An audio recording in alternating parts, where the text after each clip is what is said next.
Hello साथियों, राधे राधे। आप सभी का हमारी क्लास में बहुत बहुत स्वागत है। और पिछली क्लास में हमने राजस्थान के प्रमुख शासकों के बारे में अध्ययन किया था। और दोस्तों, आज की जो हमारी क्लास है, इस क्लास में हम आज़ादी का आंदोलन और राजस्थान के बारे में पढ़ना स्टार्ट करते हैं। तो चलिए दोस्तों, हम पढ़ते हैं आज़ादी का आंदोलन और राजस्थान। राजस्थान की क्या भूमिका थी उसके बारे में पढ़ेंगे। तो देश में जब आज़ादी का आंदोलन चल रहा था, तब राजस्थान भी उससे अछूता नहीं रहा। राजस्थान में अजमेर पर अंग्रेज़ों का सीधा आधिपत्य था। शेष राजस्थान पर राजा राजाओं का शासक था, इसलिए यहाँ संघर्ष का स्वरूप थोड़ा भिन्न था। अंग्रेज़ों ने देशी रियासतों में कामकाज में हस्तक्षेप करना प्रारंभ कर दिया था, जिससे यहाँ के सामाजिक ताने बानों में बदलाव आया, जिसके विरुद्ध यहाँ के किसानों एवं जनजातियों ने आवाज़ उठाई एवं संघर्ष किया। कालांतर में विभिन्न रियासतों में प्रजामंडलों की स्थापना हुई। प्रजामंडलों ने लोगों में राजनीतिक चेतना जागृति व बाद में राजस्थान में एकीकरण में महत्वपूर्ण भूमिका निभाई। आगे बढ़ते हैं साथियों, पढ़ते हैं राजस्थान में किसान आंदोलन। मध्यकाल में राजस्थान में जागीरदारों एवं किसानों के मध्य अच्छे संबंध थे। जागीरदार किसानों को अपनी जागीरी में बसने के लिए प्रोत्साहन करते थे, परंतु अंग्रेज़ों एवं राजाओं के मध्य सहायक संधि होने के बाद अंग्रेज़ों ने राजाओं से नकद लगान वसूल करना प्रारंभ कर दिया। राजाओं ने यह राशि जागीरदारों से, जमींदारों ने किसानों से वसूली। अंग्रेज़ों के साथ राजा जागीरदार ऐशो आराम में पड़ गए। यह भार भी किसानों पर डाल दिया गया। उन पर लागतें बढ़ गई। किसानों से बेगार ली जाने लगी।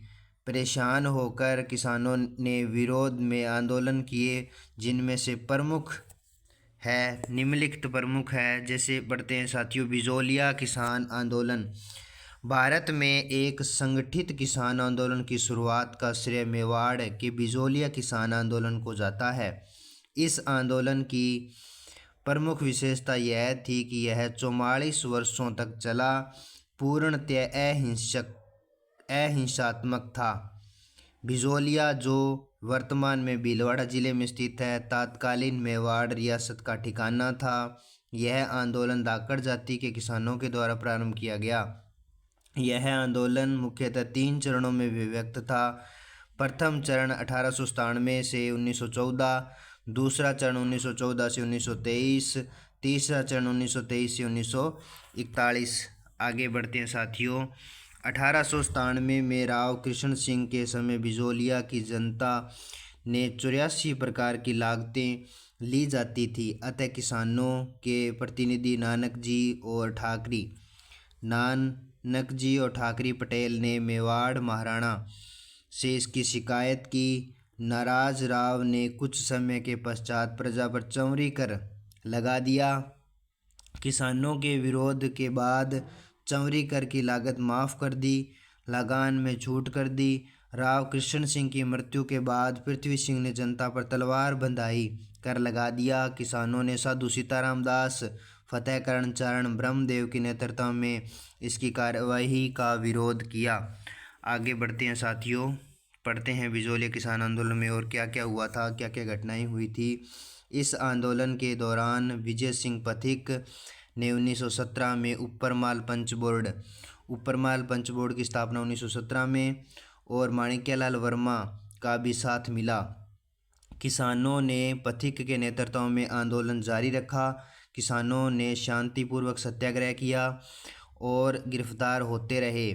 आंदोलन के तीसरे चरण में जमनालाल बजाज ने आंदोलन का नेतृत्व किया और सन 1941 में मेवाड़ के प्रधानमंत्री राघवाचार्य के आदेश से तत्कालीन राजस्व मंत्री मोहन सिंह मेहता बिजोलिया गए और उन्होंने किसानों से समझौता करके उनकी ज़मीन पुनः दिलवाई।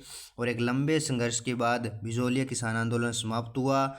अंजना देवी चौधरी, रमा देवी, नारायणी देवी वर्मा जैसी महिलाओं ने नेत्रिय ने भी इस आंदोलन में अपना योगदान दिया। तो साथियों, हमारा बिजोलिया आंदोलन कंप्लीट हुआ और अगला आंदोलन है हमारा बेंगू किसान आंदोलन। बिजोलिया की सफलता के प्रोत्साहन से होकर मेवाड़ में बेंगू ठिकाने में भी किसानों ने जागीरदारी के अत्याचारों के विरुद्ध आवाज़ उठाई। किसान मेनाल नामक स्थान पर एकत्रित हुए। पथिक से नेतृत्व करने का आग्रह किया गया। पथिक जी के आदेश से राम नारायण चौधरी ने किसानों का नेतृत्व किया। लंबे संघर्ष के बाद किसानों एवं राजा अनूप सिंह के मध्य समझौता हुआ, जिसे मेवाड़ सरकार रेजिडेंट ने मानने से मना कर दिया। सरकार ने जांच हेतु रेवेन्यू कमिश्नर ट्रेंच को भेजा। रेवेन्यू कमिश्नर ट्रेंच ने गोविंदपुरा में एकत्रित किसानों पर गोलियां चलवाने एवं गांव को जलाने का आदेश दे दिया। रूपाजी और कृपाजी धाकड़ घटनास्थल पर मारे गए और कई किसान घायल व गिरफ्तार हुए, अन्यथा प्रशासन को झुकना पड़ा और 53 से 34 लागतें समाप्त कर दी गई। 53 में से 34 लागतें समाप्त कर दी गई और बेगार कर रोक लगा दी गई।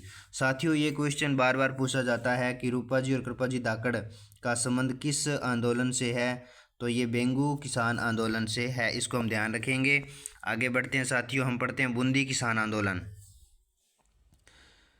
1926 में पंडित नैनूराम, रामनारायण चौधरी, हरिबहू किनकर के नेतृत्व में बूंदी के किसानों ने भी लागबाग व बेगार के विरुद्ध आंदोलन छेड़ा। बूंदी में बरड़ में और पुलिस ने एकत्र किसानों पर गोलियां चला दी, जिससे घटनास्थल पर नानक जी भील मारे गए, मृत्यु हो गई। अनेक स्त्रियां एवं बच्चों घायल हो गए और बूंदी राज्य सरकार के द्वारा 1943 में किसानों की मांग को अस्वीकार या स्वीकार करने पर आंदोलन की समाप्ति हुई। आगे बढ़ते हैं साथियों, पढ़ते हैं अलवर किसान आंदोलन। अलवर किसान आंदोलन।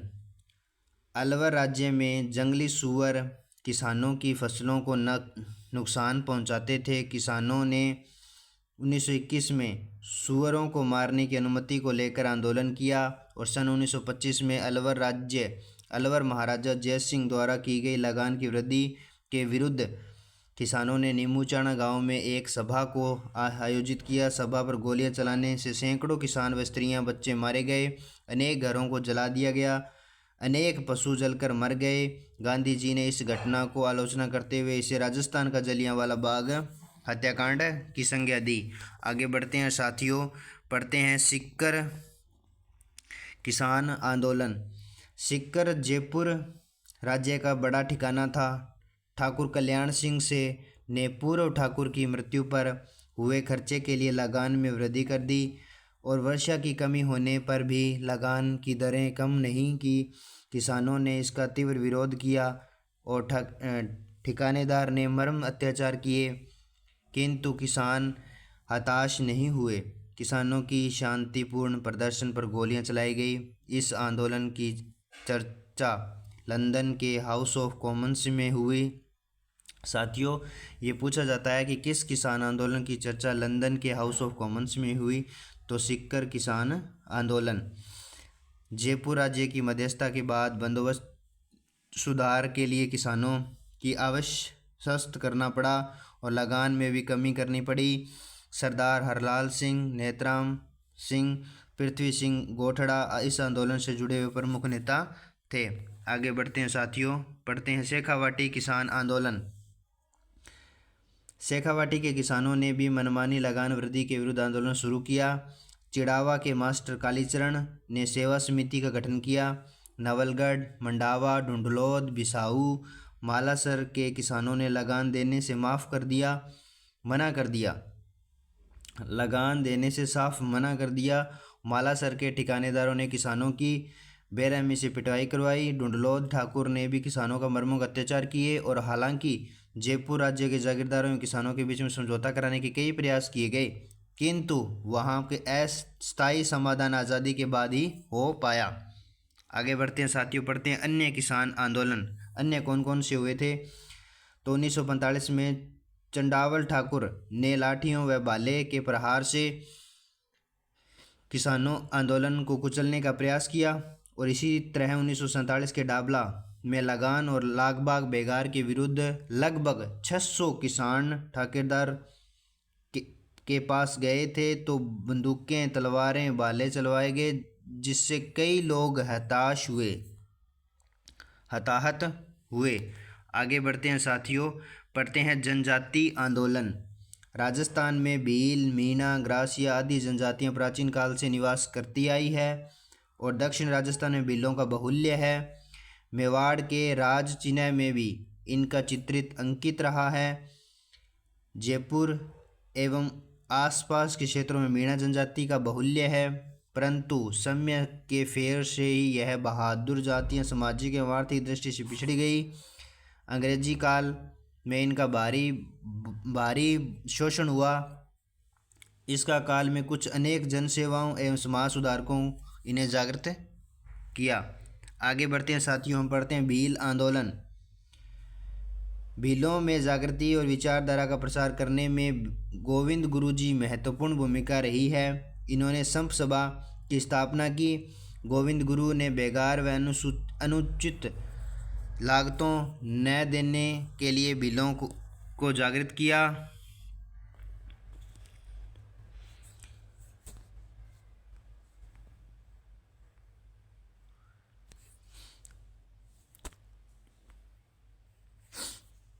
सन 1913 में मानगढ़ पहाड़ी पर आश्विन सुदी पूर्णिमा को संप सभा का अधिवेशन हो रहा था। तब अंग्रेजों सेना ने पहाड़ी को चारों तरफ से घेरकर गोलियां चला दी। घटनास्थल पर ही हजारों आदिवासी मारे गए, घायल हुए। इसे भक्त आंदोलन कहा जाता है। आगे बढ़ते हैं साथियों, आदिवासी जातियों दूसरे मसीहा मोतीलाल तेजावत थे। चित्तौड़गढ़ के मातरकुंडिया में तेजावत ने किसानों व आदिवासियों को बेगार, लगान, अत्याचार आदि के विरुद्ध संघर्ष का आह्वान किया गया और आंदोलन को गति देने के लिए एकता पर बल दिया गया, इसलिए इसे एकी आंदोलन कहा जाता है। एकी आंदोलन को गति देने के लिए हजारों आदिवासी उदयपुर में एकत्रित हुए और महाराणा को 21 सूत्री मांग सूत्र दिया गया। इस मांग सूत्र को मेवाड़ की पुकार कहा जाता है। महाराणा ने तात्कालिक 18 मांगे मान ली। देवल, डूंगरपुर, बांसवाड़ा में भीलों को संगठित करने का श्रेय मोतीलाल पांड्या तथा हरदेव जोशी को जाता है। आगे बढ़ते हैं साथियों, पढ़ते हैं मीणा जनजाति आंदोलन। मीणा जनजाति में एक वर्ग को अंग्रेजी शासक में शांति व्यवस्था की जिम्मेवारी दे रखी थी। ये मीणा चौकीदारी करते एवं बदले में गांव वालों से चौथ वसूल करते थे।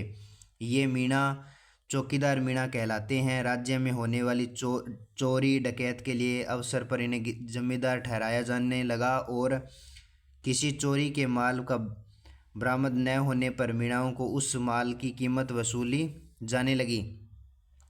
कुछ लोग आपराधिक कार्यों में संलग्न होने लगे। सरकार ने सन 1924 में क्रिमिनल ट्राइब्स एक्ट के तहत 12 वर्ष से अधिक आयु वर्ग के मीणा जाति के लोगों को प्रतिदिन समीप के थाने में अपनी उपस्थिति दर्ज करवानी जरूरी कर दी। इन कारणों से मीणाओं ने असंतोष फैला और मीणा समाज में व्यक्त बुराइयों को जराइम पेशा जैसे कठोर कानून को हटाने के लिए चौकीदारी प्रथा को समाप्त करने के लिए आंदोलन चलाया गया और आज़ादी के बाद सन 1952 में जाकर जराइम पेशा कानून समाप्त हुआ। आगे बढ़ते हैं साथियों, पढ़ते हैं प्रजामंडल आंदोलनों के बारे में। प्रजामंडल का अर्थ होता है प्रजा का मंडल अथवा संगठन। राजस्थान में प्रजामंडलों में महत्वपूर्ण भूमिका निभाई। पंडित जवाहरलाल नेहरू ने कहा था कि किसी स्थान पर जन आंदोलन तभी प्रारंभ हो सकता है जब वहाँ की जनता तैयार हो। जन आंदोलन के संचालन का दायित्व जनता को दिया गया और राजस्थान को विभिन्न रियासतों में प्रजामंडल का गठन किया गया। पढ़ते हैं साथियों, मारवाड़ प्रजामंडल। जयनारायण व्यास ने जोधपुर में 1934 में मारवाड़ प्रजामंडल की स्थापना की। भंवरलाल सराफ इसके अध्यक्ष बने। प्रजामंडल आंदोलन को गति देने के लिए सन 1938 में रणछोड़ दास गट्टानी की अध्यक्षता में मारवाड़ लोक परिषद का गठन किया गया। आगे बढ़ते हैं साथियों, पढ़ते हैं जयपुर प्रजामंडल। 1931 में कपूर चंद परगी और जमनालाल बजाज के प्रयासों से जयपुर प्रजामंडल की स्थापना हुई। यह राजस्थान का प्रथम प्रजामंडल था। 1936 में जयपुर प्रजामंडल का पुनर्गठन हुआ। जयपुर में चिरंजी लाल मिश्र के नेतृत्व में प्रजामंडल के कार्यों प्रारंभ किया गया। 1938 में जमनालाल बजाज की अध्यक्षता में पहला अधिवेशन हुआ। बाद में हीरालाल शास्त्री भी इसके अध्यक्ष बने। प्रजामंडल ने रियासत में उत्तरदायी शासन की स्थापना की मांग की। आगे बढ़ते हैं साथियों, पढ़ते हैं मेवाड़ प्रजामंडल। 24 अप्रैल 1938 को बलवंत सिंह मेहता की अध्यक्षता में मेवाड़ प्रजामंडल की स्थापना हुई। माणक्यलाल वर्मा की इसमें महत्वपूर्ण भूमिका रही। प्रजामंडल ने महाराणा पर अंग्रेजों से संबंध तोड़ने पर निरंतर दबाव डाला। स्वतंत्रता के संघर्ष में प्रजामंडल की सक्रिय भूमिका थी। बीकानेर प्रजामंडल 1936 में मग्गाराम वैद्य लक्ष्मण दास स्वामी ने बीकानेर प्रजामंडल की स्थापना। 30 जून 1946 को रायसिंह नगर में प्रजामंडल का खुला अधिवेशन आयोजित किया गया। आगे बढ़ते हैं साथियों, पढ़ते हैं कोटा प्रजामंडल। अभिन हरि तनसुखलाल आदि के सहयोग से नैनूराम ने हाड़ौती प्रजामंडल की स्थापना की। कोटा में पंडित नैनूराम की अध्यक्षता में मई 1939 में प्रजामंडल का अधिवेशन हुआ। कोटा प्रजामंडल के कार्यकर्ताओं ने अन्य प्रजामंडलों की तरह भारत छोड़ो आंदोलन में भाग लिया तथा उत्तरदायी शासन की मांग की। इन सभी प्रमुख रियासतों के साथ ही पूर्वी राजस्थान में राज्यों में भी प्रजामंडल आंदोलन की गतिविधियां समांतर संचालित की जाती रही। इन रियासतों में प्रजामंडल आंदोलन की मुख्य रूप से अंग्रेजों के शासन उत्तरदायित्व शासन की मध्य कड़ी के रूप में कार्य किया। आगे बढ़ते हैं साथियों, पढ़ते हैं प्रमुख जननायक कौन कौन थे, जिसमें पहले पढ़ते हैं गोविंद गुरु के बारे में। गोविंद गुरु जी का जन्म जो हुआ था वो डूंगरपुर राज्य में एक साधारण बंजारा परिवार में हुआ था। यह दयानंद सरस्वती से बहुत प्रभावित थे। इन्होंने डूंगरपुर, बांसवाड़ा व दक्षिण मेवाड़, सिरोही, गुजरात और मालवा के बीच में पहाड़ी प्रदेशों में रहने वाले आदिवासियों को संगठित करने का कार्य किया और 1903 में संप सभा की स्थापना की। संप राजस्थानी भाषा का शब्द है जिसका अर्थ होता है संयुक्त का प्रेम और बंधुत्व। संप सभा के माध्यम से गोविंद गुरु ने आदिवासियों को शराब, मांस, चोरी, लूटमार आदि से दूर करने का प्रयास किया। मेहनत मजदूरी करके अपने परिवार का भरण पोषण करने का संदेश दिया। गांव-गांव में स्कूल खोलने और बच्चों बूढ़ों को पढ़ाने और ज्ञान के प्रसार करने का संदेश दिया। रोज स्नान करने व ईश्वर की आस्था रखने की बात कही गई। आगे बढ़ते हैं साथियों, पढ़ते हैं अर्जुन लाल सेठी के बारे में। इनका जन्म जयपुर में हुआ। जयपुर में इन्होंने वर्धमान विद्यालय की स्थापना की। अंग्रेजी, फारसी, संस्कृति, अरबी और पाली के विद्वान थे। इनके वर्धमान विद्यालय में देश भर से क्रांतिकारियों को समुचित प्रशिक्षण देने की व्यवस्था थी। सेठी धार्मिक शिक्षा के साथ साथ विद्यार्थियों को देश सेवा और क्रांति का पाठ पढ़ाते थे। प्रसिद्ध क्रांतिकारी रास बिहारी बोस के संपर्क में आने के बाद राजस्थान में सशस्त्र क्रांति का संगठन करने का दायित्व श्री अर्जुनलाल सेठी को सौंपा गया। आगे बढ़ते हैं साथियों, पढ़ते हैं केसरी सिंह बारठ। केसरी सिंह बारठ राजस्थान में सशस्त्र क्रांति के साथ जुड़े थे। केसरी सिंह ने राजपुताने के जागीरदारों एवं रईसों में ब्रिटिश शासन के विरुद्ध स्वतंत्रता संग्राम में उनका सक्रिय सहयोग प्राप्त करने का कार्य किया। उदयपुर, जोधपुर, बीकानेर के राजघरानों पर भी इनका गहरा प्रभाव था। केसरी सिंह बारठ ने चेतावनी रिचुंगटिया नामक प्रसिद्ध सोरठ लिखकर मेवाड़ के महाराणा को ब्रिटिश शासन के विरुद्ध सचेत किया। आगे बढ़ते हैं साथियों, पढ़ते हैं विजय सिंह पथिक के बारे में। विजय सिंह पथिक का वास्तविक नाम भूप सिंह गुज्जर था। इनका जन्म उत्तर प्रदेश के बुलंदशहर में हुआ। इन्हें क्रांति के संचालन हेतु राजस्थान भेजा गया, परंतु क्रांति की योजना के असफल होने पर ये भूमिगत हो गए। बाद में विजय सिंह पथिक के नाम से बिजोलिया किसान आंदोलन का नेतृत्व किया और 1919 में वर्धा में राजस्थान सेवा संघ की स्थापना की। आगे बढ़ते हैं साथियों, पढ़ते हैं सेठ दामोदर दास राठी। सेठ दामोदर दास राठी का जन्म पोखरण, मारवाड़ में हुआ। राष्ट्रीय चर्चाओं की ओर इनका बचपन से ही झुकाव था। खरवा के राव गोपाल सिंह ने राठी का अंतरंग मित्रता थी। प्रथम महायुद्ध के दौरान रास बिहारी बोस और राजा महेंद्र प्रताप ने सारे देश में क्रांति की योजना बनाई थी। 21 फरवरी 1915 के दिन उसके लिए निश्चित किया गया।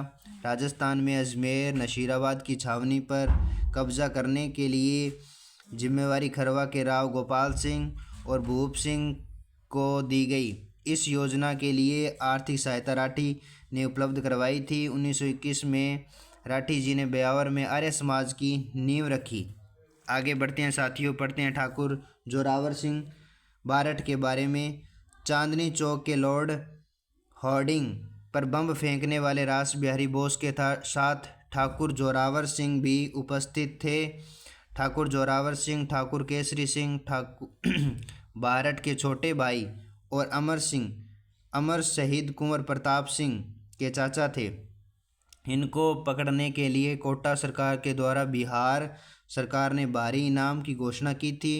लॉर्ड होर्डिंग पर बम फेंकने की घटना के बाद 27 वर्षों तक भूमिगत रहते हुए उन्होंने सन 1939 में उनकी मृत्यु हो गई। आगे बढ़ते हैं साथियों, पढ़ते हैं कुंवर प्रताप सिंह। ये केसरी सिंह बारठ के पुत्र थे। इन्होंने रास बिहारी बोस के साथ क्रांतिकारी गतिविधियों में भाग लिया। प्रताप जोधपुर होकर आ रहे थे, तब इनके परिचित आसानाड़ा स्टेशन मास्टर ने अपनत्व का ढोंग रचते हुए इन्हें गिरफ्तार करवा दिया। इन्हें बरेली जेल में भेज दिया गया और कठोर यातनाएं दी गई। साथ ही क्रांतिकारियों की जानकारी प्राप्त करने के लिए प्रलोभन भी दिए गए, लेकिन इन्होंने अपने साथियों के बारे में नहीं बताया। इनके धैर्य और कष्ट सहिष्णुता के आगे सीआईडी के डायरेक्टर सर चार्ल्स क्लीवलैंड भी चकरा गए। ब्रिटिश सरकार की अनुमानित यातनाओं का शिकार होकर बरेली जेल में अल्पायु में शहीद हो गए। आगे बढ़ते हैं साथियों, पढ़ते हैं राव गोपाल सिंह खरवा।